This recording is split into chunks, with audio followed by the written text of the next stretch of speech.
Good morning, students of class 9. I am going to teach you bio chapter first improvement in food resources. पिछले दिनों से ये chapter चल रहा है और लास्ट डे हम लोग प्रोटेक्शन मैनेजमेंट देख रहे थे। प्रोटेक्शन मैनेजमेंट में weeds control, pest control, disease control, इन सब चीज़ों को हम पढ़ चुके हैं। और आज हम लोग प्रोटेक्शन मैनेजमेंट में ही स्टोरेज ऑफ ग्रेन पढ़ेंगे। और चूँकि स्टोरेज के दौरान भी हमारे फूड ग्रेन्स को बहुत खतरा बना रहता है डैमेज होने का, तो यहाँ भी प्रोटेक्शन की आवश्यकता होती है।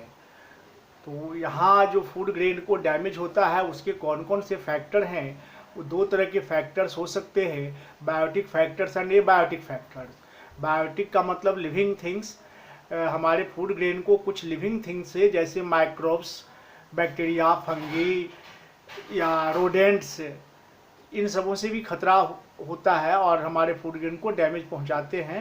तो इन सबको हम फूड बायोटिक फैक्टर्स कहते हैं। जबकि नॉन लिविंग फैक्टर्स भी होते हैं जिसको कि ए बायोटिक, ए मीन्स नहीं, अब बायोटिक मतलब लिविंग, जो नॉन लिविंग से नॉन लिविंग फैक्टर्स। ए बायोटिक फैक्टर का मतलब नॉन लिविंग फैक्टर्स, जैसे ह्यूमिडिटी, मॉइस्चर, ये सब एबायोटिक फैक्टर्स हैं जो कि हमारे फूड ग्रेन को डैमेज पहुंचाने का काम करते हैं। देखिए पेज नंबर 23 में, आप लोग अपने बुक का पेज नंबर 23 देखिए। Storage of grain. Most crops are harvested only once a year, thus they are available in plenty during a selective time. For getting seasonal foods regularly throughout the year, they are stored in safe storage. इसका मतलब हुआ कि हमारे यहाँ जो भी crops होते हैं वो साल में एक बार उपजता है, एक बार जो है वो प्लेंटी में बहुत मात्रा में अवेलेबल होता है, लेकिन ज़रूरत हमारा सालों भर का होता है। ये सालों भर कोई क्रॉप, कोई फूड ग्रेन कैसे अवेलेबल होगा, तो इसके लिए स्टोरेज की आवश्यकता होती है। तो यहाँ पे क्या ज़रूरत है स्टोरेज का, ये भी क्लियर है। फ्यूचर यूज के लिए through out the year available होने के लिए, और साथ ही साथ ड्यूरिंग द इमरजेंसी, जैसे अकाल की स्थिति में फूड ग्रेन सभी लोगों को अवेलेबल हो, इन बातों के लिए स्टोरेज ऑफ ग्रेन्स की आवश्यकता है। तो this is the need of storage of grain. अब देखिए ये जो स्टोरेज है वो 3 लेवल पे होता है। सीरियल्स और food grains are stored at following 3 levels. 3 level पे हमारे यहाँ फूड का स्टोरेज होता है। पहला है एट प्रोड्यूसर लेवल, यानी बाय फार्मर्स, फार्मर के द्वारा फूड का स्टोरेज किया जाता है। दूसरा है एट ट्रेडर्स लेवल, व्यापार के स्तर पे ये फूड का स्टोरेज किया जाता है, और वो गन्नी बैग में, फूड ग्रेन्स इन गन्नी बैग्स, है ना। यानी देख रहे हैं यहाँ फिगर देख रहे हैं, जूट का बोरा में फूड ग्रेन को स्टोर किया जाता है। और तीसरा है एट एफसीआई लेवल। एफसीआई का मतलब है फुल फॉर्म एफसीआई का, food corporation of India.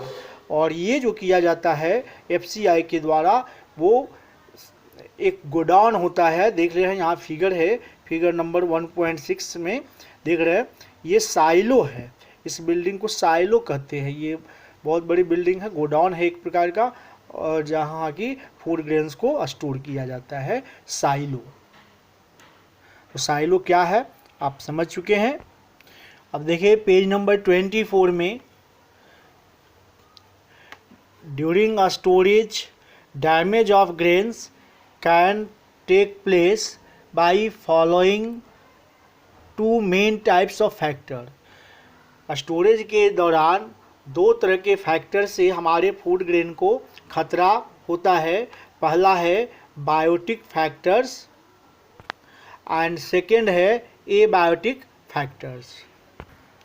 Biotic factors में देखें such as insects, rodents, mites, bacteria, birds, तो ये सब जो हैं बायोटिक फैक्टर्स हैं, यानी लिविंग फैक्टर्स हैं। ये लिविंग थिंग्स है जो कि हमारे फूड ग्रेन को डैमेज पहुंचाते हैं। दूसरा एबायोटिक फैक्टर, एबायोटिक का मतलब नॉन लिविंग फैक्टर्स, इसमें आता है टेम्परेचर, दूसरा है मॉइस्चर एंड थर्ड है ह्यूमिडिटी। तो ये तीन चीज़ें जो है temperature, moisture and humidity are abiotic factors. इन सभी चीज़ों से हमारे फूड ग्रेन को खतरा होता है। देख पेज नंबर 25। अब इसके बाद हम ये देखेंगे कि इन सारे खतरों से कैसे हम अपने फूड ग्रेन को बचा सकते हैं, डैमेज होने से कैसे बचा सकते हैं। देखिए पेज नंबर 25 में प्रिवेंटिव एंड कंट्रोल मेजर्स, कैसे हम इसको रोक सकते हैं, क्या इससे बचने का उपाय है, स्टोरेज के दौरान फूड ग्रेन को डैमेज होने से हम कैसे बचा सकते हैं। देखिए पहला है ड्राइंग। फूड ग्रेन को स्टोरेज करने के पहले, यानी हार्वेस्टिंग के बाद, स्टोरेज के पहले सन में यानी धूप में सुखा लेना चाहिए। ऐसा इसलिए ज़रूरी है क्योंकि कोई भी फूड ग्रेन में पानी की थोड़ी मात्रा तो होती ही है और मॉइस्चर की थोड़ी मात्रा होती ही है, और वो मॉइस्चर जो है माइक्रोब्स को ग्रो करने में हेल्प करता है। ड्राई करने से क्या होगा, मॉइस्चर ख़त्म हो जाएगा और कोई भी माइक्रोब्स ग्रो नहीं कर पाएगा और हमारा फूड ग्रेन सुरक्षित रहेगा। सेकेंड है क्लीनिंग।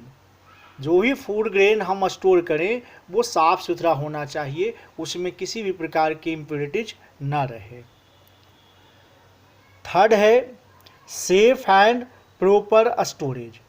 स्टोरेज जो हो वो सेफ हो, जहाँ हम स्टोर करने जा रहे हैं वो सुरक्षित हो, टूटा फूटा ना हो और प्रॉपर हो। जिस तरह का फूड ग्रेन हम स्टोर कर रहे हैं उसके अकॉर्डिंग हो, उसी के अनुसार हो, यानी प्रॉपर हो। यदि स्टोरेज टूटा फूटा है तो स्टोरेज के पहले ही हमें चाहिए कि स्टोरेज का रिपेयरिंग कर लें। स्टोरेज के बाद रिपेयरिंग का काम नहीं होना चाहिए। जो भी करना है स्टोरेज के पहले ही उस स्टोरेज का रिपेयरिंग कर लें और उसको सेफ कर लें। स्टोरेज ऐसा होना चाहिए जहां चूहे ना पहुंच सके, यानी होल्स वगैरह नहीं होना चाहिए। स्टोरेज ऐसा होना चाहिए जहां की वर्षा का पानी या किसी भी तरह का बाढ़ वगैरह का पानी नहीं अंदर आ सके। स्टोरेज ऐसा होना चाहिए जहां मॉइस्चर वाली हवा बाहर से अंदर ना आ सके, यानी एयर टाइट भी होना चाहिए। तो ये सब जो है एयर टाइट नहीं, एयर प्रूफ होना चाहिए। तो ये सब व्यवस्था होना चाहिए स्टोरेज का। इस ढंग का प्रॉपर और सेफ स्टोरेज की आवश्यकता है। थर्ड है केमिकल कंट्रोल। केमिकल कंट्रोल का मतलब है कि हमें स्टोरेज के दौरान फूड ग्रेन को सेफ रखने के लिए, माइक्रोब से बचाने के लिए, इंसेक्ट से बचाने के लिए कुछ पेस्टिसाइड्स का इस्तेमाल करना चाहिए और करते हैं। स्टोरेज के पहले स्टोरेज को केमिकल का यूज करके स्टरलाइज कर देना चाहिए, यानी डिसइंफेक्ट कर देना चाहिए।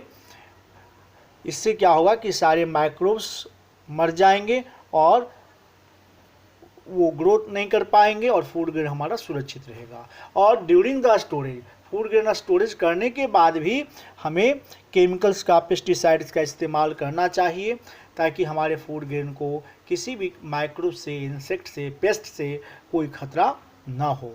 तो ये हो गया केमिकल कंट्रोल। इसी में एक है फ्यूमिगेशन, लास्ट है फ्यूमिगेशन। फ्यूमिगेशन फ्यूम वर्ड से बना, फ्यूम का मतलब होता है धुआं। तो स्टोरेज के पहले फ्यूमिगेशन करना, यानी कुछ ऐसे केमिकल्स का इस्तेमाल जिससे कि धुआं उत्पन्न होता है। इस धुआं होने से क्या होगा कि पूरा स्टोरेज स्टरलाइज हो जाएगा, डिसइंफेक्ट हो जाएगा। तो ये जो प्रोसेस है इसको हम कहते हैं फ्यूमिगेशन कहते हैं। फ्यूमिगेशन में जो केमिकल हम इस्तेमाल करते हैं उसको हम क्या कहते हैं, फ्यूमिगेंट्स कहते हैं। प्रोसेस को फ्यूमिगेशन कहते हैं और जो केमिकल यूज करते हैं उसको फ्यूमिगेंट्स कहते हैं। ये फ्यूमिगेंट्स एक प्रकार का पेस्टिसाइड्स ही होता है। यहाँ पे कुछ एग्जाम्पल दिया हुआ है, जैसे aluminium phosphate, ethylene dichloride plus carbon tetrachloride. तो ये सब फ्यूमिगेंट्स है, केमिकल्स है जो धुआं उत्पन्न करता है एक प्रकार का और माइक्रोब्स को मार देता है। इस तरह से हमारा स्टोरेज सेफ हो जाता है। ये स्टोरेज के पहले ही ये काम करते हैं फ्यूमिगेशन का। तो इस तरह से हम लोगों ने जाना preventive and control measures during storage of food grain. Food grain को डैमेज से बचाने के लिए स्टोरेज के दौरान जो उपाय करने होते हैं, तो उन सब चीज़ों को हम लोगों ने जाना। और इसी के साथ फार्मिंग का, क्रॉप फार्मिंग का जो भी इम्प्रूवमेंट प्रोसेस था वो सब हम लोगों ने जाना। और हम लोग जानते हैं कि प्लांट के अलावा एनिमल से भी हम लोग फूड गेन करते हैं, इसीलिए एनिमल्स में भी इम्प्रूवमेंट की ज़रूरत है, क्योंकि animals are also our food resources, इसलिए उनका भी इम्प्रूवमेंट हम लोग को जानना ज़रूरी है। और इसको हम कहते हैं एनिमल हस्बेंड्री। तो नेक्स्ट डे से हम लोग एनिमल हस्बेंड्री पढ़ने का काम शुरू करेंगे। और इसके पहले आप लोग आज का होमवर्क नोट कर लीजिए। होमवर्क है फुल फॉर्म ऑफ एफसीआई का फुल फॉर्म लिखना है। और सेकंड है व्हाट इज फ्यूमिगेशन, फ्यूमिगेशन किसे कहते हैं। तो ये दो सवाल का जवाब आप लोग देंगे और याद भी कर लेंगे। It's okay, thank you.